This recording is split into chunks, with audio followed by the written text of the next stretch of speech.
Hai Adirayakta, hari ini bersama aku Livia Ririn, kita akan belajar bersama mengenai audit keuangan sektor komersial. Ini adalah bagian materi dari AKSK pertemuan pertama. Baik, kita mulai dengan pertanyaan apa sih perbedaan akuntansi dengan audit? Nah, kita lihat di sini ada bagan, ada warna biru dan ada warna orange. Yang warna biru ini adalah proses akuntansi dan yang warna orange adalah proses pengauditan. Teman-teman, proses akuntansi itu adalah proses di mana yang menggambarkan peristiwa ekonomi, mulai dari bukti transaksi, ada jurnal, buku besar, hingga laporan keuangan. Jadi peristiwa ekonomi secara historis itu adalah proses akuntansi. Sedangkan proses pengauditan, nah kita lihat panahnya dia dari belakang sini menuju ke depan. Jadi dia dari laporan keuangan di breakdown ke belakang melihat bukti transaksi. Kalau di proses pengauditan bukti transaksi ini disebut dengan dokumen sumber. Nah, proses pengauditan bisa berlangsung bolak-balik untuk melihat apakah dokumen sumber telah sesuai dengan laporan keuangannya. Jadi artinya auditor akan fokus menentukan apakah informasi yang tercatat dalam laporan keuangan itu telah sesuai dan mencerminkan segala peristiwa ekonomi secara tepat. Itu mengenai perbedaan antara akuntansi dengan audit. Kedua akan kita bahas adalah jasa asuransi. Kita lihat kerangka perikatan asuransi terlebih dahulu. Nah, perikatan di sini bisa disebut dengan perjanjian. Itu asuransi adalah keyakinan. Asuransi ini adalah istilah yang sering dipakai dalam dunia auditing. Asuransi ini bisa kita pahami sebagai keyakinan yang diberikan oleh jasa asuransi. Jasa asuransi ini adalah akuntan publik atau auditor. Kita lihat poin yang pertama, ada banyak pihak yang memberikan laporan keuangan kepada pengguna laporan sebagai bantuan untuk membuat keputusan. Garis bawahi bantuan untuk membuat keputusan. Akan timbul pertanyaan, kenapa laporan keuangan sangat penting hingga menjadi suatu elemen atau suatu acuan untuk seseorang membuat keputusan? Jawabannya adalah karena laporan keuangan itu adalah suatu laporan yang mencerminkan keadaan perusahaan atau suatu instansi secara utuh. Jadi bisa kita lihat keadaan perusahaan itu baik atau buruk dari laporan keuangannya saja. Nah, karena pentingnya laporan keuangan tadi akan berpotensi bias terhadap kepentingan pribadi penyedia laporan. Jadi sebenarnya bisa saja penyedia laporan keuangan itu membuat laporan keuangannya terlihat sebaik mungkin. Supaya apa? Supaya keputusan yang diambil akan semakin menguntungkan penyedia laporan. Namun pengguna akan menuntut agar kredibilitas laporan keuangan ini ditingkatkan dengan meminta ahli independen. Dalam hal ini, ahli independen adalah seorang auditor. Auditor dalam hal ini ya akuntan publik untuk memeriksanya agar laporan keuangan ini semakin dapat dipercaya gitu. Jadi kredibilitasnya akan dijamin oleh ahli independen sehingga poin yang kedua, potensi bias ini tidak akan ada lagi. Kita lihat sekarang definisi perikatan asuransi. Perikatan asuransi merupakan suatu perikatan di mana praktisi asuransi, dalam hal ini auditor atau akuntan publik, mengungkapkan kesimpulan yang dirancang untuk meningkatkan tingkat kepercayaan pengguna yang dituju selain pihak yang bertanggung jawab tentang hasil evaluasi atau pengukuran hal pokok terhadap kriteria. Jadi ada 3 pihak nih, praktisi asuransi, pengguna, dan pihak yang bertanggung jawab. Praktisi asuransi itu auditor, pengguna ini pihak external users, dan pihak yang bertanggung jawab ini adalah penyedia laporan keuangan. Nah, perikatan ini melibatkan ketiganya. Jadi sebenarnya intinya adalah untuk memberikan hasil evaluasi pengukuran hal pokok terhadap kriteria yang telah ditentukan di awal. Selanjutnya adalah 5 elemen perikatan asuransi.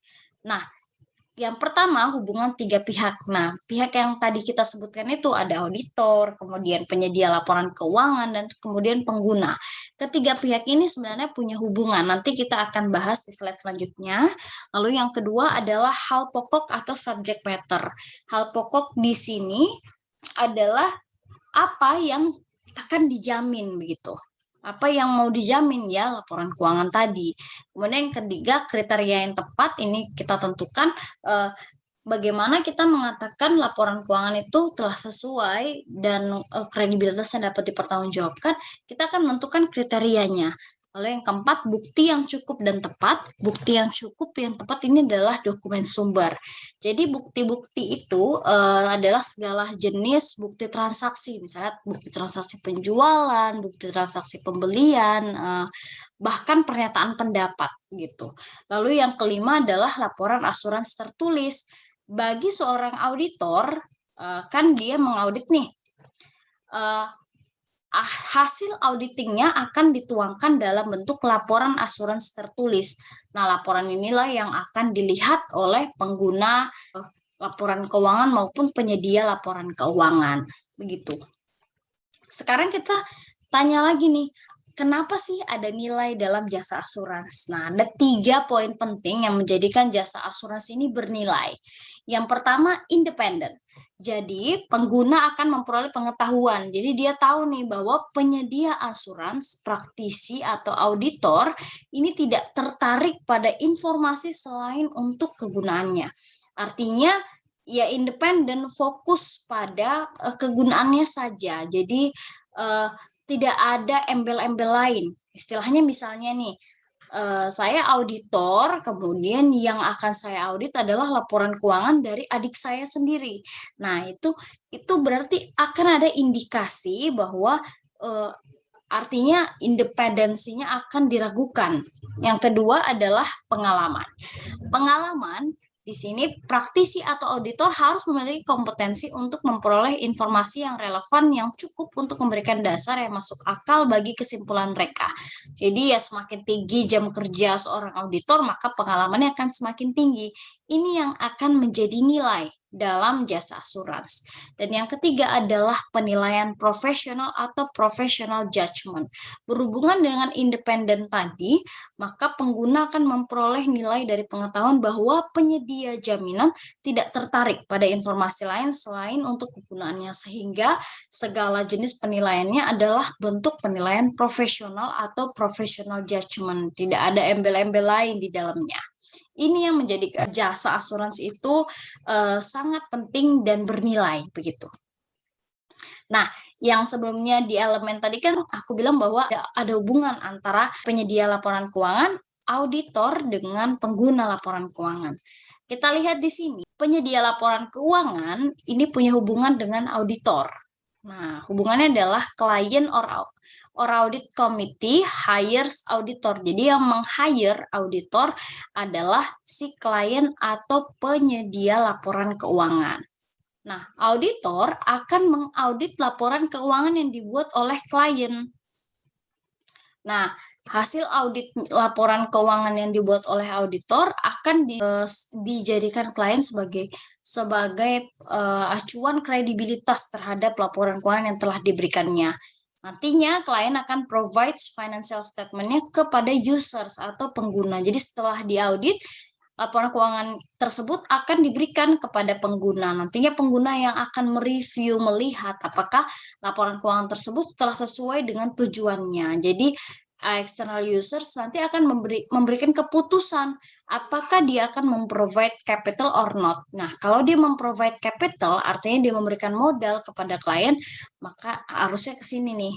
Nah, external users akan memberikan modal kepada klien. Lalu, auditor di sini hubungannya apa dengan external users? Kan dia yang hire itu klien gitu. Nah, seperti yang sudah jelasin sebelumnya, auditor ini adalah jembatan penengah. Jadi auditor ada di tengah-tengah antara klien dengan external users gitu. Nah, auditor di tengah sini dia sebagai penengahnya. Jadi auditor akan memberikan jaminan kepada external users bahwa laporan keuangan yang dibuat oleh klien ini telah benar gitu. Jadi ini adalah hubungan relationship among auditors, client, and external users. Oke, kita lanjut. Kita bahas mengenai jasa audit atas laporan keuangan.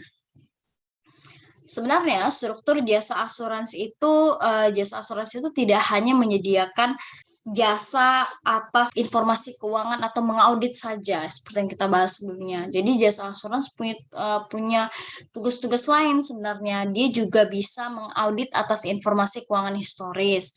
Artinya tidak hanya informasi keuangan tahun ini saja. Jasa asuransi juga bisa nih mengaudit informasi-informasi keuangan dari tahun-tahun sebelumnya yang telah terjadi masa lalu. Yang kedua, jasa asuransi juga bisa mereview informasi keuangan. Muncul pertanyaan lagi, apa sih perbedaan antara audit dengan review? Nah, jika kita lihat, audit itu sebenarnya dia lebih detail sehingga biaya audit itu lebih tinggi dibanding dengan biaya review. Kalau review dia tidak sedetail audit. Nah, kemudian dari keluarannya juga bisa dibedakan. Kalau audit, keluarannya akan menghasilkan opini. Kalau review, keluarannya akan menghasilkan rekomendasi. Itu perbedaan antara audit dengan review. Nah, jasa asuransi yang ketiga, asuransi atas informasi selain informasi keuangan. Jadi, bukan hanya tentang informasi keuangan, tapi jasa asuransi itu juga bisa memberikan jasa lainnya yang berkaitan dengan misalnya akuntansi, keuangan, manajemen gitu. Jadi ada bagian-bagian lainnya sudah diatur menurut Undang-Undang Nomor 5 Tahun 2011. Oke. Nah, sekarang kita lihat tingkat keyakinan asuransi. Ada dua jenis tingkat keyakinan. Yang pertama, tingkat keyakinan memadai dan tingkat keyakinan yang terbatas. Jadi sebenarnya kalau tingkat keyakinan yang memadai ini, auditor akan memandang bahwa laporan keuangan tersebut sudah cukup aman lah, istilahnya sudah cukup aman untuk dijadikan dasar, dan resikonya cenderung lebih rendah, risikonya rendah. Nah, kalau yang keyakinan terbatas, auditor menyatakan bahwa ini dibandingkan dengan keyakinan memadai, dia risknya itu lebih tinggi, sehingga dalam basis kesimpulannya praktisi akan dinyatakan dalam bentuk negatif. Kalau keyakinan memadai itu dalam bentuk positif gitu. Nah, sekarang kita lihat tingkat keyakinan pada laporan keuangan. Perikatan dengan tingkat keyakinan memadai ini biasa disebut dengan perikatan audit. Penyajian laporannya kan tadi sudah saya katakan bahwa dengan kalimat positif. Nah, contohnya nih, laporan keuangan telah disusun sesuai dengan standar akuntansi. Kata sesuai ini adalah indikasi kalimat positif. Lalu yang kedua, perikatan dengan keyakinan terbatas. Biasanya disebut dengan perikatan review, akan disajikan dengan menggunakan kalimat negatif, indikasinya ada kata tidak biasanya. Contohnya, tidak terdapat indikasi laporan keuangan disajikan tidak sesuai standar akuntansi. Nah, ini indikasi kalimat negatif. Kemudian terdapat perikatan yang tidak memberikan keyakinan sama sekali. Contohnya perikatan dengan prosedur yang disepakati. Jadi dia sudah sepakat di awal untuk tidak memberikan keyakinan sama sekali. Nah, teman-teman, kita akan ketemu lagi di part yang kedua.